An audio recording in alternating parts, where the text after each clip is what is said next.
is Meg Jones Wall, and you're listening to Card Talk, a mini podcast for tarot basics and evergreen insights. I'm glad you're here.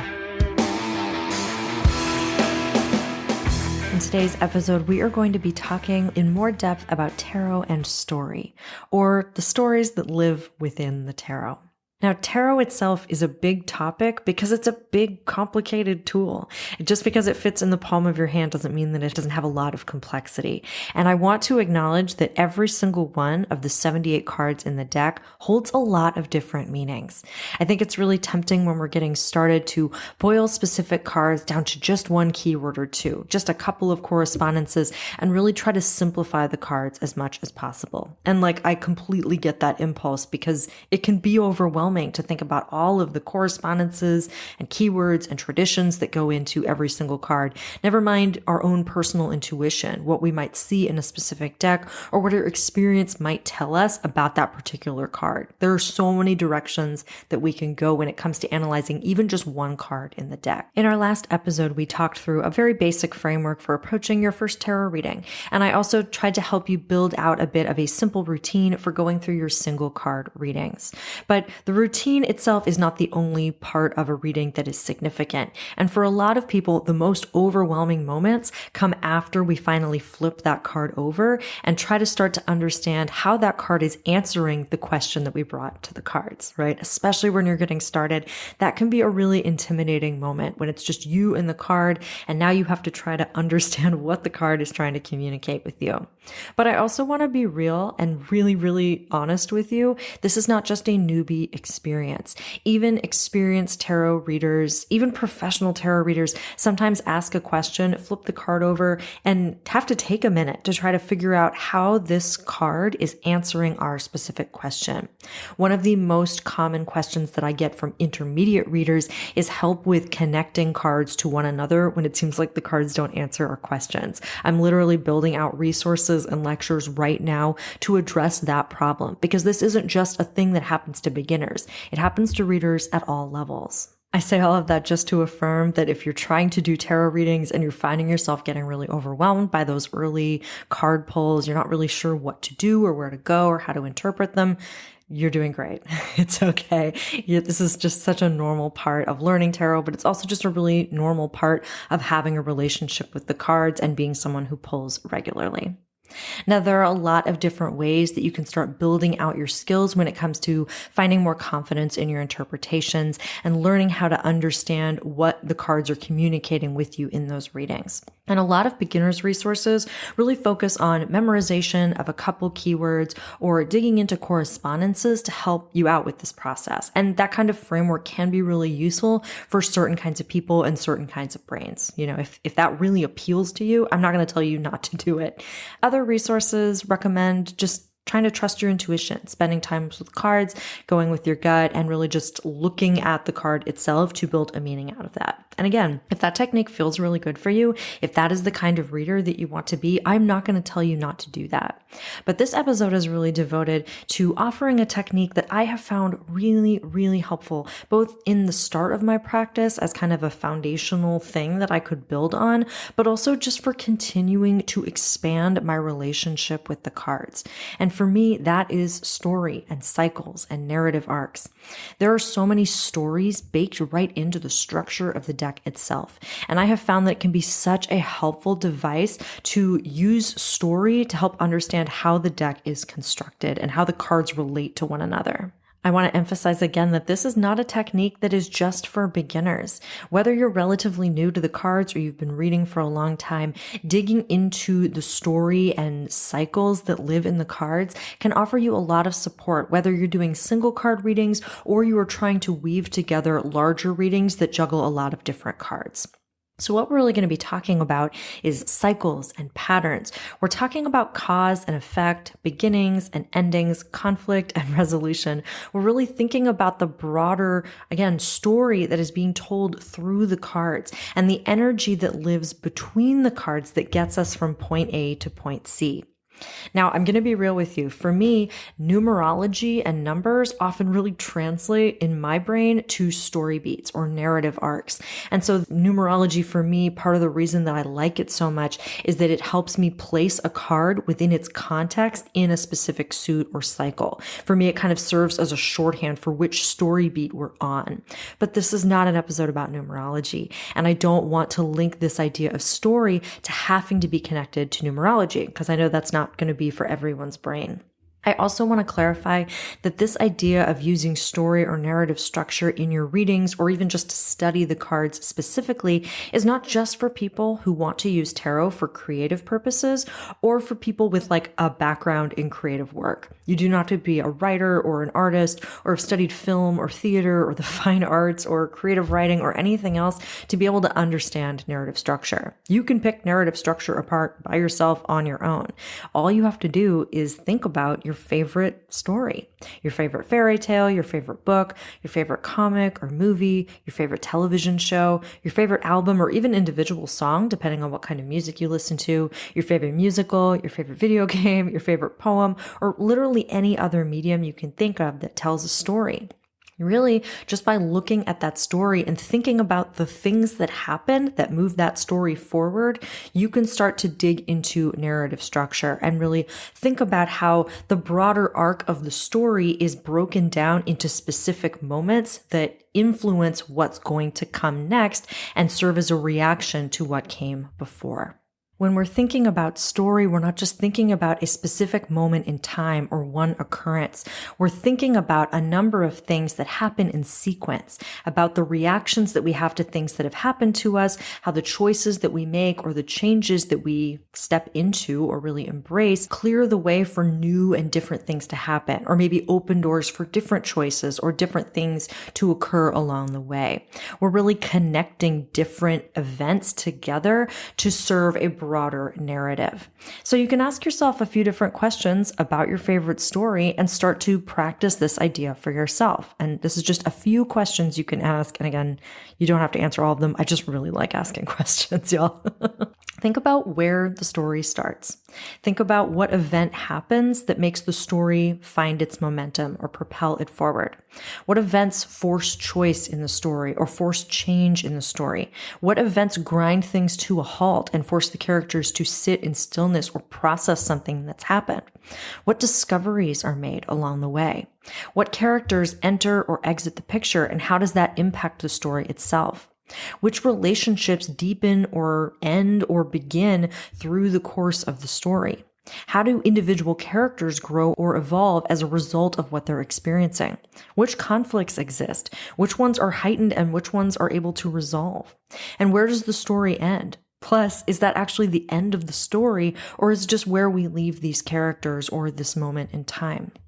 Taking a few minutes to think about one of your favorite stories or fairy tales. You can use a Disney movie, they're great for this. But just taking time to start practicing thinking about story and breaking it into smaller pieces can be so helpful when we're thinking about translating that idea over to the tarot. Because of course, the reason we're here, tarot itself has a lot of stories too, but they're not all the same kinds of stories and they don't follow exactly the same narrative structure. And the cool thing about using this technique with the tarot is that you get to use the cards to tell your own stories.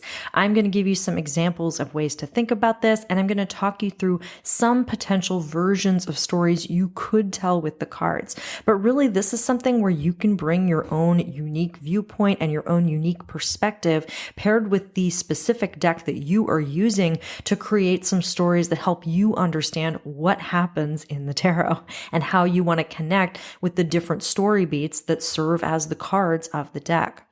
Now, I want to remind you that the deck itself is broken up into two major categories. And today we're really going to be talking about the major arcana and the minor arcana pips specifically. I will talk about court cards in a later episode because I think they are kind of unique in this way. And while we can absolutely tell stories with the court cards, and I would very much encourage you to try, in this one we're really going to be focusing on the numbered cards of the deck. First of all, I tend to think of the major arcana as our major story beats. So these are the big moments that you can point to as periods of transformation or kind of galvanizing incidents that really propel something forward or get you started or help you continue on a particular journey. We're thinking about moments or choices that you've made that have impacted your future. This could be like deciding which college you want to go to, or starting or ending a relationship, either romantic or platonic or otherwise. This could be a big move that puts you in a completely different place. This could be deciding to leave an idea behind or set out on a new journey. This could be so many different things, but when you look back at your life or you look forward to big things that you want to accomplish, these are kinds of the major pieces that created change or the potential for change. So when thinking about the major arcana as a whole, you can think about this as an epic poem or maybe a cinematic universe. This could be a really juicy book series with different arcs and different characters being focused on, or it could be like an artist series or a discography. But we're really taking a big picture look here at a broader story. In contrast, the minor arcana pips, which are those numbered minor arcana cards of 1 through 10 broken into 4 different suits, these are more of our like everyday events. The story beats that are more like pearls on a string that kind of add up to something specific. Now, I want to be really clear because I love the minor arcana. These don't have to feel like they're not still major or significant moments. The minor arcana can still have a huge impact and be really representative of major moments of flux, big decisions, and different things like that. We're not minimizing the minors here. Everyday experiences are usually what make a life a life. And so you don't have to downplay them or pretend that they're not still important. You don't have to minimize these cards, and you don't have to minimize the big feelings, changes, discoveries, choices, relationships, endings, beginnings, and other things that those cards can stand for in the moments of a story. If you want to think about it through this different lens, the minor arcana pips could be like your standalone novel or an individual film or an album or even just a single song, one piece of art that tells its own story, or one verse in a song that's going to give a really important piece of information or represent a specific experience. If you're a TV nerd, this could be like a bottle episode or a pilot or a finale. Just because something is more everyday doesn't make it less of a big deal or less powerful or impactful. And while the major arcana can really speak to moments that might influence a number of aspects of our life, like moving is going to impact your spiritual life as well as your physical life, as well as your relationships, right?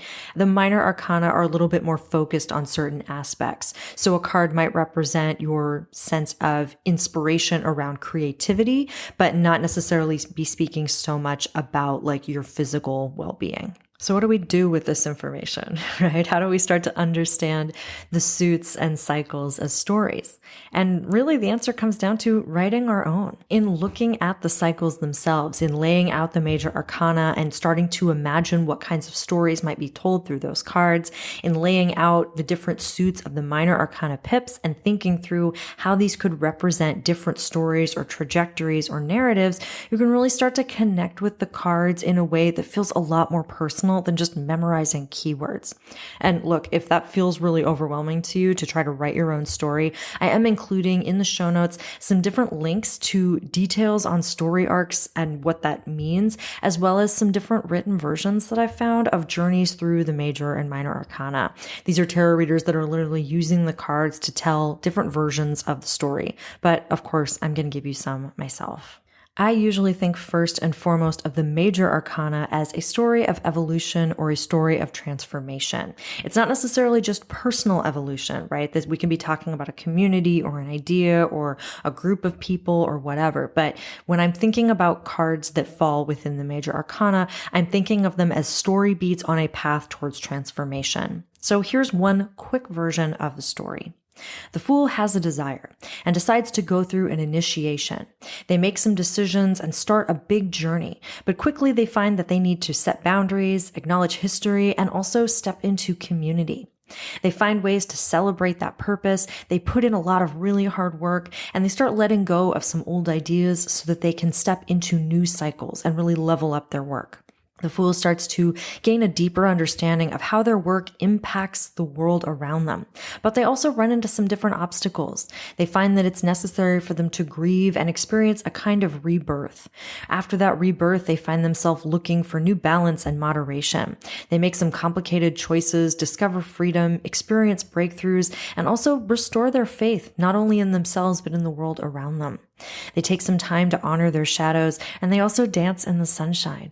They learn to practice self-compassion and ultimately embrace this more authentic version of self that has emerged and become clear through the process of this journey. Now, it's the major arcana in like 30 seconds, which is just to say there are so many other ways to tell that story. And I really encourage you to take some time to write your own. Lay out all 22 cards and write some stories that you can see based on all of the different story beats. And if you want, just pick a few cards and practice writing shorter stories for yourself using a handful of cards.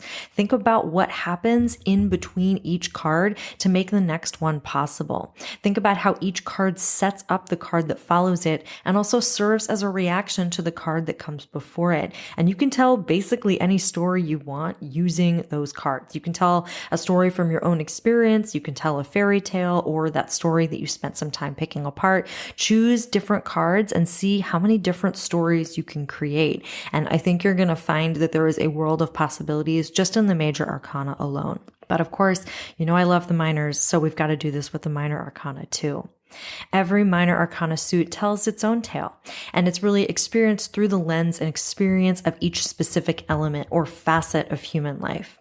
I like to think about the suit of wands or fire as being about passion and desire, the fire that lives in our belly, the things that really excite us and get us out of bed in the morning, the stuff that we want to pursue, the stuff that gives us energy, the stuff that feels authentic and transformative. I think about the suit of swords as really this intellectual pursuit. This is about truth and perception, about fact and fiction, about the ways that we learn and take in information, as well as what we choose to share and how we choose to communicate what we know or think we know with the people around us. The suit of cups or water is really about matters of the heart. And so with this, we're thinking about emotional journeys. We're thinking about relationships with other people, as well as our relationship with ourselves and our world. We're thinking about self-love. We're thinking about empathy. We're thinking about intuition. And sometimes this can also bring up like artistry as well as faith, how we are connected to spirit, how we are connected to ancestors, how we are connected to the world that we live in. Lastly, the suit of pentacles or earth is often telling a journey of our physical self, our physical safety, or our physical growth. This is really tied to resources, which is not just money, but anything that we can use to build on something else, anything that we have at our disposal, like time or space, safety, creativity, anything that we use to build.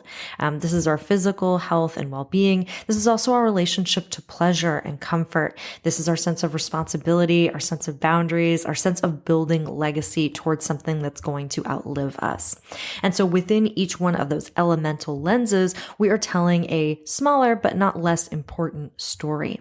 You can think of the minors as stories of something new that emerges. A personal choice needs to be made about what emerges, and maybe a balance is struck. Then there is an initial outpouring of passionate creation, a necessary implementation of some structure or protection, followed by an important pivot point or change that allows for an essential shift. There's a craving of stability and a reconnection with our sense of authenticity, a deep dive into who we are and why we're doing what we're doing, and then a doubling down on pursuing that goal with everything that we've got and everything that we can. There is an awareness that our journey is coming to a close and a sense of gratitude and responsibility for how far we have come. And then there is a real saying goodbye to what we've been doing and opening up the possibility of something new beginning to emerge in the future. But again, that's just one version of these stories.